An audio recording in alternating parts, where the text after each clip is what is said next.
आने वाला चुनाव जिसके लिए आप जाहिर तौर पे तैयारियों में उतर गए, हिंदुत्व पे लड़ा जाएगा कि विकास पर? मेरे विचार में तो विकास की बात है, क्योंकि एजेंडा हमेशा नेता तय करता है और हमारे प्रधानमंत्री नरेंद्र मोदी ने एजेंडा तय किया है कि जो 4.5 पौने 5 साल में हमने विकास के कार्य किए हैं उन पे चुनाव लड़ा जाएगा। जहां तक हिंदुत्व की बात है वो हमारी एक विचारधारा है और जहां कहीं भी ऐसा मुद्दा आया हम पहले भी खड़े रहे और आगे भी उसमें खड़े रहेंगे। तो राम मंदिर का मुद्दा बैकसीट पे चला गया मतलब? अगर मेरी व्यक्तिगत राय जानेंगे तो मैं नहीं चाहता बैक सीट पे जाए। मैं चाहता हूं कि कानून बने और जल्द से जल्द राम मंदिर का निर्माण। यानी आपकी सरकार और आपकी सोच में अंतर है इस मामले को लेके? ये लोकतंत्र है साहब, लोकतंत्र में हमेशा विचारों में भिन्नता रह सकती है। सभी सांसद के अपने अपने विचार है, सभी सांसदों के विचार सरकार नहीं मान सकती। ये मेरा व्यक्तिगत मत है। राजेंद्र जी को एक बार माइक दीजिए। राजेंद्र जी मेरठ के सांसद हैं। राजेंद्र जी, हिंदुत्व या विकास 19 के चुनाव में? नहीं, दोनों में कोई अंतर्विरोध तो है नहीं। देश का की जो पहचान है वो हिंदुत्व से परिभाषित होती है और यदि उसके आधार पर गर्व के साथ देश बड़ा होता तो शायद विकास की दृष्टि से भी ये देश कहीं बहुत आगे पहुंच गया होता। तो कोई दोनों में कोई झगड़ा झंझट नहीं है। हिंदुत्व के अधिष्ठान को लेकर के भारतीय जनता पार्टी आगे बढ़ती है, इसलिए उसके सारे जो सबका साथ सबका विकास ये हिंदुत्व से निकल करके आता है। स्वच्छता के साथ जो है शासन चलाना ये हिंदुत्व से निकल करके आता है। कोई इसमें कंट्रडिक्शन नहीं है। स्वाभाविक रूप से हिंदुत्व के आधार पर हिंदुत्व का संकल्प लेकर के विकास के काम को आगे बढ़ाना ये पिछले 4.5 साल में नरेंद्र भाई मोदी जी के नेतृत्व में हमारी सरकार ने किया, भी हम आगे करेंगे। उसमें राम मंदिर भी एक महत्वपूर्ण पड़ाव है। और देखिए, सुप्रीम कोर्ट के अंदर यदि कांग्रेस बाधा न डाले, 8 दिन का केवल लैंड डिस्प्यूट अब वो बचा हुआ है और मुझे उम्मीद है कि 4 तारीख को जब सुप्रीम कोर्ट पुनः इसकी सुनवाई शुरू करेगा तो इस विषय को निपटा करके हटेगा। किसी अध्यादेश की जरूरत नहीं ही पड़ेगी। आपको लगता है फास्ट ट्रैक सुनवाई हो जाएगी? आई थिंक, मुझे विश्वास है पूरा, क्योंकि सुप्रीम कोर्ट देश की जो जनास्था है उसको समझता है और बीच में जो घटनाक्रम है उससे जरूर उसके ध्यान में आया होगा।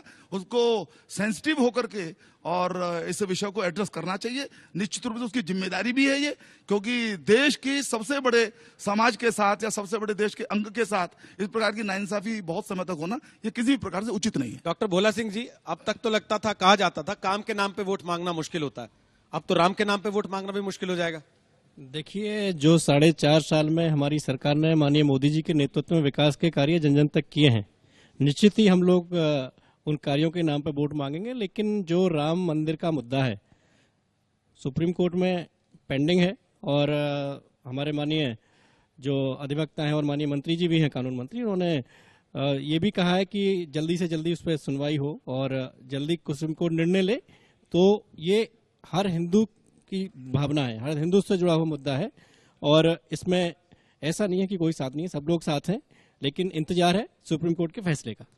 इंतजार है सुप्रीम कोर्ट के फैसले का, ये बात आप लोग बार बार कहते हैं। हरीश जी, आप बस्ती से आते हैं, मैं जल्दी से एक चीज आपसे पूछ लेना चाहता हूं। जब आप अपने लोगों के बीच में जाते हैं, लोग आपसे पूछते नहीं मंदिर कब बनाओगे?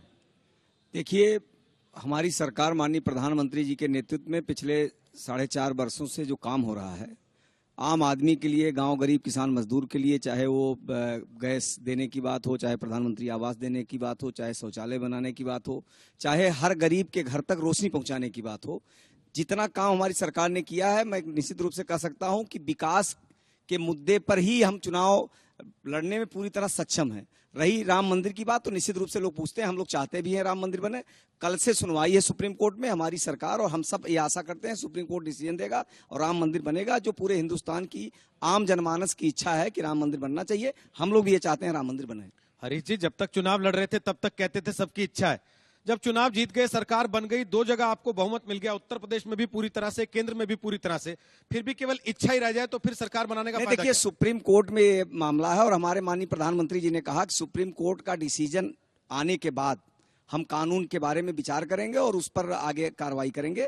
तो निश्चित रूप से बस सुप्रीम कोर्ट में कल से ही सुनवाई है और हम आशा करते हैं कि सुप्रीम कोर्ट उसको जल्द से जल्द उसका निपटारा करेगी। वीरेंद्र जी, वो कह रहे हैं हमने जो काम किए, चाहे वो उज्ज्वला योजना हो, चाहे वो गैस देने की बात हो, चाहे वो बिजली पहुंचाने की बात हो, चाहे वो सड़कें बनाने की बात हो, मध्य प्रदेश राजस्थान में ये सारे काम नहीं हुए थे क्या?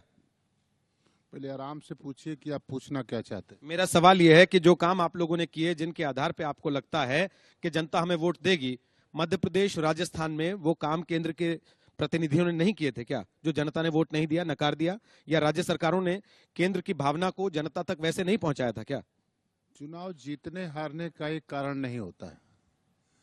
मध्य प्रदेश की सरकार ने जिस तरह काम किया, कृषि के क्षेत्र में विकास किया, मैं किसान हूँ इस बात को कह सकता हूँ। वो कम उपजाऊ जमीन जितना उन्होंने उपज पैदा की, जो लोगों को किसानों की समृद्धि के लिए काम किया, वो भारत के इतिहास में ऐतिहासिक है। दूसरी बात है कि जिन मुद्दों पर आप चर्चा करते हो, विचार का मुद्दा, विकास का मुद्दा, ये दोनों व्यापक मुद्दा है। भारतीय लोकतंत्र में लोकतांत्रिक तरीके से चुनी हुई सरकार और चुना हुआ प्रतिनिधि, उसकी नैतिक जिम्मेदारी बनती है कि जनता के खजाने का सदुपयोग करे, और वो मध्य प्रदेश सरकार ने भी किया है। और भारत सरकार व्यापक तौर पर आजादी के बाद ये पहली सरकार है जिस तरह विकास का काम कर रहे हैं। वो विकास आप देख सकते हैं, जैसे बजट किस क्षेत्र में कितना देते हैं, सरकार की मंशा होती है। आजादी के बाद ये पहली सरकार है, देश के पहले प्रधानमंत्री हैं जो हिंदुस्तान के बजट का 52% हिस्सा किसानों के लिए, ग्रामीण विकास के लिए, किसानों की समृद्धि के लिए दिया। 1952 से आप बजट उठाकर देख लीजिए। इसलिए विकास का मुद्दा भी हम कह सकते हैं, जाकर जनता से हमने जो वादे किए हैं वो पूरा कर रहे हैं।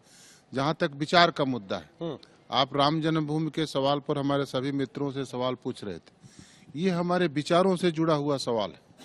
हम विचार के लिए भी उतने ही अडिग खड़े हैं, विकास के लिए भी उतने ही अडिग खड़े हैं।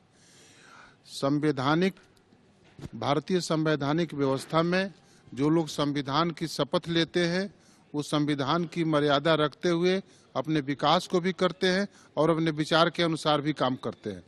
राम जन्मभूमि का मामला, राम मंदिर का मामला हमारा आस्था का मामला है, और हम लोग उस आंदोलन में शामिल हुए लोग हैं। इसलिए मैं कह सकता हूं कि राम मंदिर बनना ही चाहिए।